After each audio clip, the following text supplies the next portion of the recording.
Goeiedag en welkom by die heel eerste uitsending van Die Papier Praat. 'n Oorsig van die week se nuus en hoekom dit saak maak, spesiaal net vir jou. Ek is Daniella van Heerden.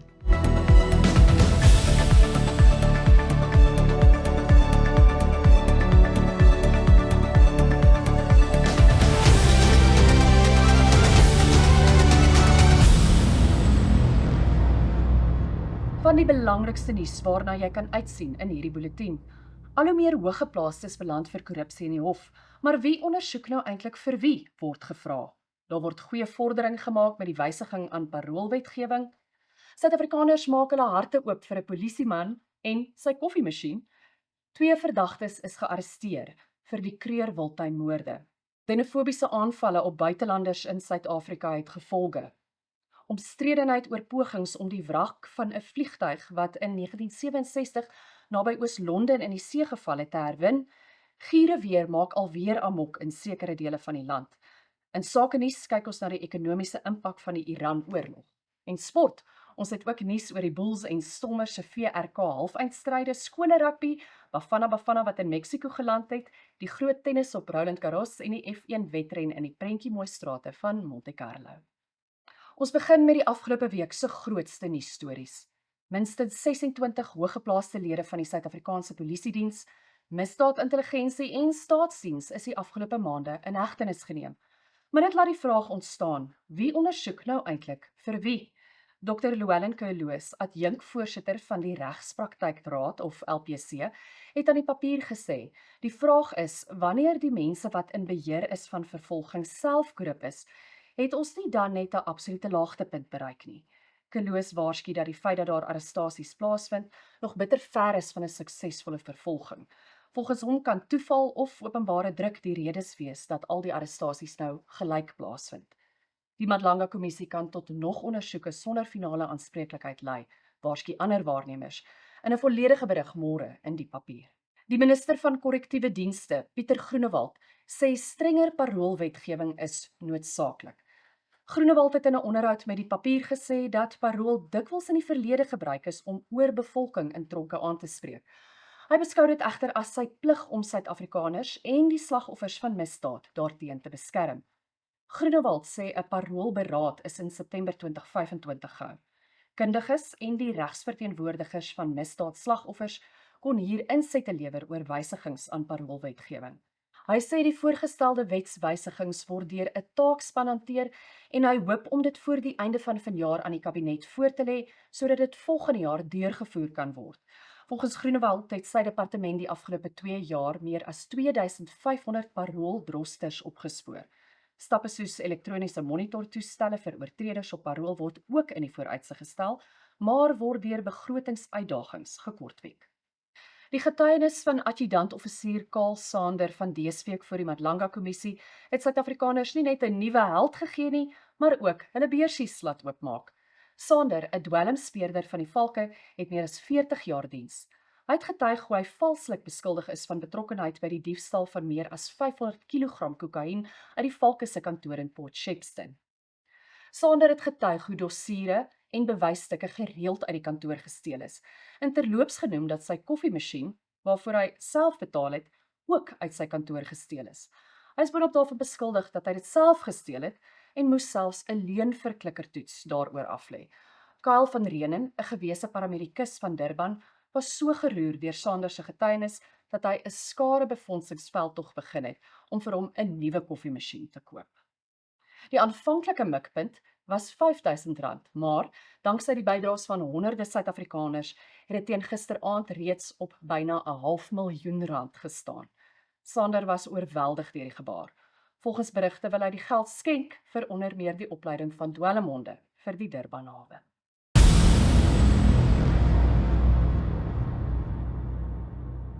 En vir meer oor hierdie kwessie gesels ons nou met Jana Marx, die papier se politieke redakteur. Welkom Jana. Hoe het dit gebeur dat hierdie adjudant-offisier Karl Sander nou op alle Suid-Afrikaners wit en swart se lippe is? Hy het regtig verbeeldings aangegooi. Ja, ek dink nie enigiemand het dit regtig verwag nie. Hy het maar soos 100 getuies voor hom gaan getuig en hy het getuig spesifiek oor dwelms 500 kg, R200 miljoen se dwelms wat weggeraak het uit die Valke stoor. Maar wat Suid-Afrikaners aangegryp het, was toe hy begin praat oor die intimidasie en die Ja. boeliegedrag wat hy ervaar in die Valke-kantoor. En hy het spesifiek ook verwys na hierdie voorval waar hy, hoewel hy met verlof was in daardie tyd, toe sommer 'n verdagte genoem is en hy moes 'n leenverklikkerstoets doen. Hy is sommer geskuif uit die veld uit vir 'n ruk dat hy moet sit in administrasie doen by 'n lesenaar. En asof dit nie erg genoeg was nie, het sy koffiemasjien wat hy met sy swaar verdiende geld die koffiemasjien wat hy met sy swaar verdiende geld gekoop het, is toe ook gesteel en daarvoor moes hy ook 'n leenverklikkerstoets aflê. So net om 'n idee te gee hoe erg sy werksomstandighede was. En ek dink die laaste strooi wat die kameel se rug gebreek het, was toe regter Madlanga vir hom sê, weet jy, daai leenverklikkerstoetse wat jou so onder verdenking geplaas het, was so deurspek met foute. Nie betroubaar. Dit was nie betroubaar nie, dat dit ongeldig is en jy is eintlik vrygespreek. Het eintlik gesê jy is nou nie meer onder verdenking nie en dit was vir adjutant-offisier Sanders so 'n groot oomblik. Hy het in trane uitgebars en ek dink daardie publiek 'n kykie gekry van die mense, jy weet, in die polisie, die mense wat hard werk. Mense is baie vinnig om 'n oordeel te vel, maar daar's mense wat regtig hard werk in die polisie. Hier het jy 'n man wat 40 jaar in die polisie werk, nie bevorder is nie, steeds die werk wil doen en dit is die soort mense wat uitgewerk word, soos die Karels, die Karl Sanderse van die polisie. So 'n menslike oomblik te midde van al hierdie feite en getuienis. Kom ons kyk bietjie in die breër na die Madlanga kommissie. Dink jy dit begin nou regtig 'n impak dalk al maak met sy werksaamhede? Definitief. Baie vinniger as van die ander kommissies waarmee ons al te doen gekry het, Wat jare neem. In hierdie geval word die interim verslag deurlopend aan die president oorhandig. By so 'n verslag kyk die kommissie, dit is miskien 'n stap terug gaan. Die kommissie is nie hof nie. Hulle kan nie oordeel of hulle kan nie uitspraak lewer nie. Hulle kan nie mense in hegtenis neem nie, Aanbevelings. maar hulle maak aanbevelings. So hulle kan sê persoon A moet ondersoek word, persoon B moet dalk vervolg word, dalk moet die Suid-Afrikaanse Inkomstediens kyk na persoon D. En van hierdie goed het reeds begin gebeur. Ons weet van name wat al genoem is in die eerste verslag, wat reeds in die hof is, wat gearresteer is, waar daar al klopjagte op 'n huis gedoen is, op 'n werksplek gedoen is, om vir die mense verband hou. So ek dink ook die tempo het begin toeneem, die oomblik toe getuies vermoor word. Want toe het mense gesien en toe die president ook gesien hoe ernstig hierdie is en hoe gevaarlik dit ook is, dat ons dit so vinnig as moontlik moet afhandel. En ek dink ook mense moet in gedagte hou dat dit is 'n verkiesingsjaar. Ja. November, korrek. Natuurlik. Dit is 'n verkiesingsjaar en dan gewoonlik soos wat slaggate reggemaak word en jou waterpyp wat al vir jare gebreek is reggemaak word. Skielik is daar 'n paar dinge wat ook vinnig bespoedig word.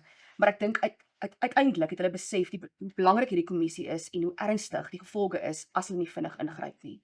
Dankie dat jy dit vir ons dophou en jy sal ons ook op hoogte hou in die toekoms. Dankie Jana. Baie dankie. En dit was dan Jana Marx, die Papier se politieke redakteur, wat met ons gesels het oor Karl Sander en die Madlanga kommissie. Ons volgende storie. 2 Mosambiekse burgers is gister in hegtenis geneem vir die moord op 'n Mosselbaaise egpaar in die Krugerwiltuin. Ernst en Dina Maree se liggame is op 22 Mei vanjaar by Kroekskorner in die Krugerwiltuin ontdek. Die verdagtes is in hegtenis geneem na 'n gesamentlike oorgrensondersoek deur die Suid-Afrikaanse Polisiediens, die Mosambiekse wetstoepassingsowerhede, SANParke en ander rolspelers. Die minister van Bosbou, Visserye en die Omgewing, Willie Oukamp, het almal bedank wat aan die soektog deelgeneem het. Oukamp sê hy hoop dat die inhegtenisnemings 'n duidelike boodskap stuur dat misdadigers die Krugerwiltuin moet vermy. Hy het ook die hoop uitgespreek dat die arrestasies 'n mate van troos aan die Maree-egpaar se geliefdes sal bring.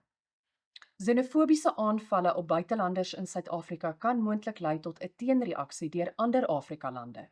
So waarsku professor Lauren Landau, professor van migrasie en ontwikkeling aan die Oxford Universiteit in Engeland en Wits Universiteit se Afrika Sentrum vir Migrasie en Samelewing. Landau het aan die papier gesê dit mag dalk al hoe moeiliker word vir Suid-Afrikaners om in die res van Afrika te reis, te woon of te belê. Die Malawiese regering het gister aangekondig dat daar begin word met die vrywillige repatriasie van sy burgers in Suid-Afrika, dit in reaksie op die voortgesette betogings teen onwettige immigrante wat Malawiërs raak. Ghana en Mosambiek het ook al van hulle burgers gerepatrieer. Byna 60 jaar nadat die SAL Viscount Rietbok in die see naby Oos-London geval het, gaan 'n span duikers weer probeer om dele van die wrak te herwin. Die ouer model skroef-engine vliegtuig het op 13 Maart 1967 met 25 passasiers en bemanningslede van Port Elizabeth na Oos-London gevlieg, toe dit kort voor landing in die see geval het. Wouter Botha, 'n avonturier, het aan die papier gesê sommige familielede van die passasiers wil steeds graag antwoorde hê oor wat presies tot die ramp gelei het. Volgens Botha is daar ook reeds in November verlede jaar 'n aansoek by die nasionale vervolgingsgesag ingedien, dit om die saak te heropen weens beweringe dat die vliegtuig deur die destydse regering gesaboteer is. Die ekspedisie dra egter nie almal se goedkeuring weg nie. Volgens Botha voel sommige familielede dat die terrein waar die wrakstukke lê as 'n oseaan begrafplaas beskerm moet word.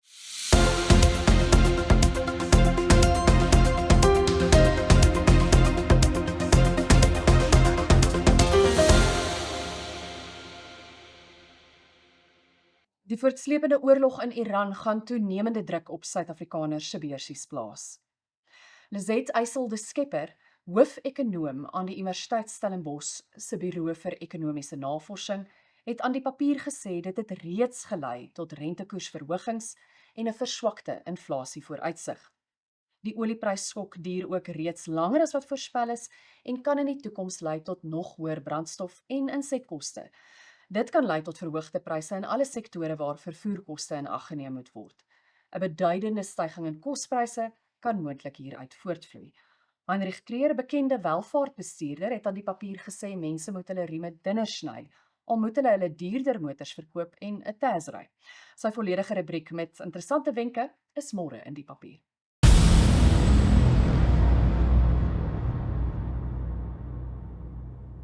Nou vir 'n kykie na nuus uit die res van die land deur die papier se suster nuuswerf Nova News. Groot dele van die land beleef vandag bibberweer met benede vriespunt temperature wat vir hierdie naweek vir Gauteng voorspel word.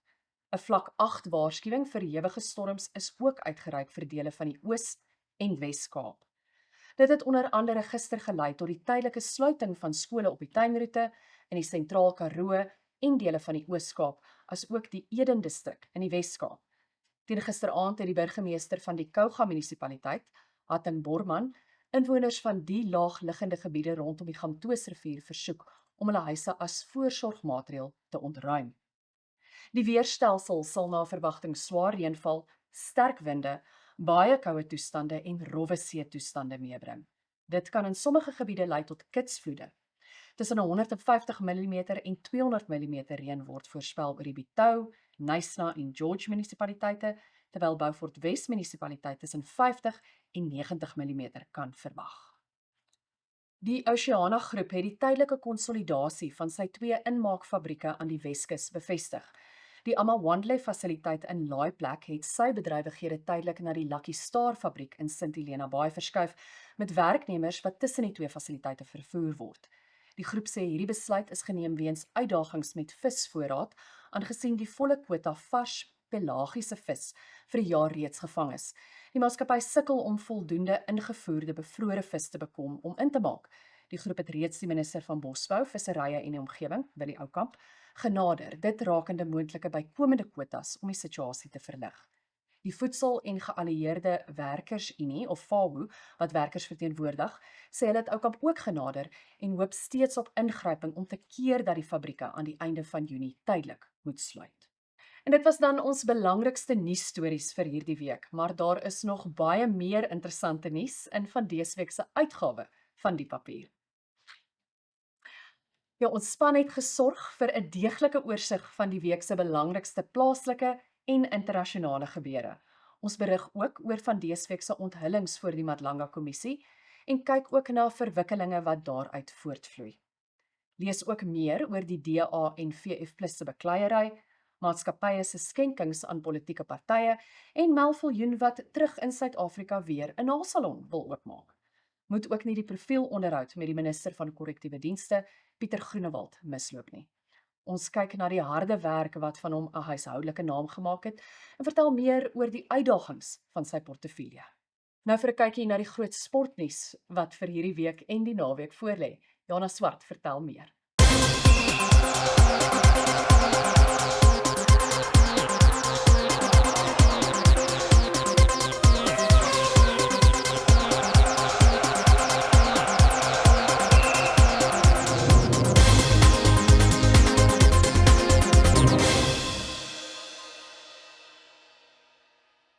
Bafana Bafana het reeds in Mexico geland vir die sokker wêreldbeker en die komende naweek is volgepak met groot sport. Ek gesels ook met Dustin Vedevich, Nova News se digitale sportredakteur, oor die skole rugby kragmeting tussen Paul Roos en Parel Gimnasium. In rugby nuus, in die eerste VRK halfeindstryd sal die Bulls die Glasgow Warriors Saterdagmiddag op Murrayfield in Edinburgh aanpak. Johan Ackerman, Bulls afrigter, glo dat die veld 'n belangrike gelykmaker is, omdat dit ook nie die Skotse span se gereelde tuisveld is nie. Die Bulls hakker, Johan Grobbelaar, draf uit in sy 150ste Bulls wedstryd. Die Stormers is Saterdag aand aan die beurt in die tweede halfeindstryd tussen Leinster in Dublin. Daar was nie in die voorbereidingsweek tyd om in sak en as te sit oor Fynberg en Gomezulu se skokbesering nie. Die vertroue is uitgespreek dat Yuri Matthee op nommer 10 meer as mans genoeg is om die Ire op hulle agtervoete te hou. Die Stormers sal ook vir die Bulls skreeu, want dit beteken 'n tuiseindstryd in die Kaapse Stadion teen die Pretoriaaners. Met sokkerkoers wat deur Suid-Afrika begin versprei ter ondersteuning van Bafana Bafana se wêreldbeker aanslag, het die span in Mexico aangekom. Die Suid-Afrikaanse span speel op 11 Junie in die openingswedstryd teen die gasheerland, Mexico. Die sokkerplatform ESPN plaas Bafana Bafana 46ste uit 48 spanne in hul kans om die eindstryd te haal en Mexico 24ste. Frankryk, Spanje en Engeland is die top 3. En dan in tennisnuus. Geen Grand Slam kampioen, mans of vroue, sal vanjaar deel wees van die halfeindstryde by die Franse Ope op Roland Garros in Frankryk nie. Marta Kostyuk van Oekraïne en Mira Andreeva van Rusland speel in die eerste halfeindstryd. Diana Schneider, ook van Rusland, en Maja Chwalinska van Pole speel in die ander halfeindstryd. Die mans halfeindstryde sal beslis word tussen Matteo Arnaldi en sy landgenoot Flavio Cobolli van Italië. Die Duitser Alexander Zverev meet kragte met Jakub Mensik van Tsjechië. In die wêreld van motorsport sal die baan 'n groot rol speel in die naweek se F1 ren. Die kort pylvakke van Monte Carlo se strate in Monaco, wat Sondag as F1 baan gaan dien, gaan weer groot eise aan jaar stel. Daar is min geleentheid om mekaar verby te gaan en laaspoedbeheer gaan die tegniek van die dag wees. F1 se nuwe sensasie van die seisoen, Mercedes se Kimi Antonelli, sal graag die ren wil gebruik om sy groot voorsprong in vanjaar se kompetisie te verstewig. Dankie Jana, maar voordat ons vir kykers vertel wat die weer hierdie naweek gaan maak, moet jy eers vir kykers vertel van jou opwindende reisplanne. Dit is reg, Daniela, ek is baie opgewonde vir Mexico. Dit gaan lekker tacos en tequila behels, maar ook baie sokker. Ek gaan die eerste openingswedstryd bywoon tussen Suid-Afrika en Mexico en dan ook die laaste wedstryd van Suid-Afrika teen Suid-Korea en hopelik tussenin sal ek so 'n bietjie by die strand kan rus. Dankie. Nova News se digitale sportredakteur Dustin Vedevich gesels nou met my oor hierdie naweek se kragmeting tussen die spanne van Paul Roos en Parel Gim. Hallo Dustin. Jana, baie dankie, waardeer. Ja, Paul Roos, Parel Gim, seker die grootste wedstryd vir op die kalender. Dis nommer 1 teen nommer 2, Parel Gim, obviously is die nommer 1 span, Paul Roos nommer 2. Ek dink dit gaan 'n groot kragmeting of goeie toets wees tussen Parel Gim se aanval en Paul Roos se verdediging. Corneille Eys, wat by Paul Roos afrig is, geken vir sy verdediging, baie goeie verdedigingsafrigter, en dan obviously Parel Gim het gewys hierdie seisoen met hulle on average wat hulle spanne met meer as 50 punte klop, is hulle 'n aanvallende span wat moeilik is om te keer. Die groot soort van mini-battle, as mense dit so kan noem, is dink ek tussen die twee tiene, Travis Pfeiffer en aan Parel Gim se kant Louis Koen, albei in die WP se Kruienweek setup en albei briljante spelers. Dit sit ons uit na 'n groot kragmeting in die wynlande. Dustin, jy het ook vir ons nuus oor dreigende protesaksie onder Oos-Kaapse rugbyafrigters. Ja, dit is eintlik 'n baie interessante ene. Dis tipies nog maar die ou ding van politieke inmenging of politieke inmenging binne in sport. Dis minder as wat mense dink, in die sin van dis altyd 'n kwessie van is daar genoeg kleurspelers in 'n span versus nie genoeg kleurspelers nie. Daai tipe van kwessie wat nie die kwessie is in hierdie geval nie. Hier was dit 'n situasie van die Oos-Kaapse Rugby Unie, die broederunie, die senior unie, wat gevoel het die spanne wat gekies is, verteenwoordig nie die groter Oos-Kaap gemeenskap in terme van waar die seuns in watter skole hulle is nie. So as hulle het gevoel daar's te veel seuns uit die Nelson Mandela Bay metro area skole, en nie genoeg uit Tsitsikamma of Uitenhage of iets van die aard nie. Dis hoekom hulle gesê het daai seuns moet dan binne in die span ingesit word. Volgens die Oos-Kaapse Rugby Unie president George Malgas het hy gesê dit was nie name wat hulle net uit die duim uitgesuig het nie, maar name wat hulle vir die afrigters gevra het voor. Sê luister, ons moet hierdie ouens inbring, wie stel julle voor? En toe moes hulle met name vorendag kom. Maar ek verstaan ook van die afrigters, dit is 'n moeilike kwessie want dit is nou spelers wat nie verby die tweede ronde proewe of derde ronde proewe dit gemaak het nie. En nou is hulle in die span. Die groot probleem dink ek daarmee, en dis waar hulle is die speler welvaart waarvan hulle praat, want jy sit nou 'n speler in 'n hoë prestasie soort van omgewing wat nie noodwendig gerad is daarvoor nie. Ek bedoel 'n stit van Tsitsikamma secondary teen 'n stit van Garsfontein. Daar bestaan die moontlikheid dat van die seuns kan seer kry. Maar die afrigters het besluit hulle gaan nie hoe sal ek sê optog of down tools nie. Hulle gaan teruggaan na die spanne toe, selfs al kan hulle nou nie die spanne kies wat hulle wou nie. Hulle het gesê hulle kies liewer om met die spelers te werk. Kies die kinders bo die politiek basies. Interessante brokkie direk daar uit die Oos-Kaap uit. Dit was Dustin Vedevich, Nova News se digitale sportredakteur, en ek is Jana Swart. En dit was dan Jana Swart, ons sportaanbieder wat vir ons uit Mexiko gaan verslag doen oor die FIFA Wêreldbeker.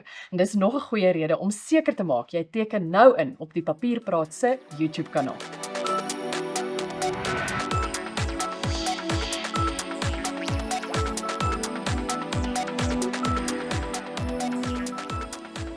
Ons het vroeër in die bulletin berig oor die ontwrigtende koue front wat tans sorg vir swaar reënval in die suidelike kusstreke en bitterkoue, winderige weer na die binneland bring. 'n Kykie na die volgende paar dae se weer bevestig dat dit nou tyd is om jou dikste winterklere en ekstra warm komberse uit die kas te haal. Mense in die Wes-Kaap en Oos-Kaap word gewaarsku dat die swaar reën en storm sal voortduur. Swaar stortreën, sterk winde en baie koue temperature word verwag. Ligte sneeu word voorspel vir hoogliggende gebiede. Wyd verspreide buie en donderbuie word verwag oor KwaZulu-Natal met baie koue tot koel temperature. Die noordoostelike dele sal effens warmer wees.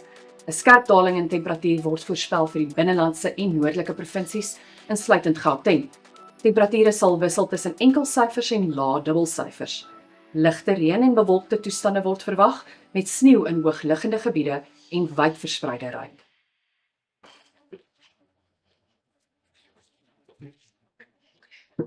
En die woord papier behoort nou amptelik aan die papier, danksy 'n 93-jarige leser van die koerant. Dani Visser was so opgewonde toe hy hoor van die nuwe Afrikaanse koerant, dat hy die woordeboek van die Afrikaanse taal genader het om die woord papier vir die papier te koop. Die woord is tydens die WAT se 100-jarige bestaansvieringe in Stellenbosch aan die papier se redakteur Barnard Beekman oorhandig.